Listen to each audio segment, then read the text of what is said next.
Saroj, mini ও বিনিয়া মিলে আগুন থেকে বস্তির একটি শিশুকে উদ্ধার করে, যা টিভিতে প্রচারিত হলে সবাই খুশি হয় এবং সরোজকে বাহবা দেয়।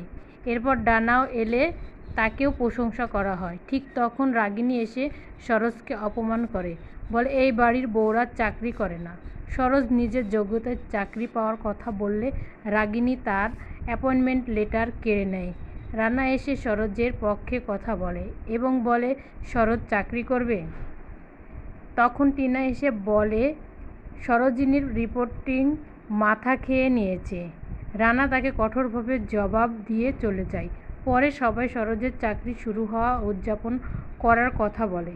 রাতে রানাকে ধন্যবাদ দিলে রানা জানায় সে সরোজকে নয়, তার কাজকে সাপোর্ট করছে। এরপর সরোজ আয়নায় দেখে কপালে চোট লেগেছে। সে মলম লাগাতে গেলে রানা তাকে থামিয়ে নিজে ফার্স্ট এইড এনে ব্যান্ডেজ করে দেয়।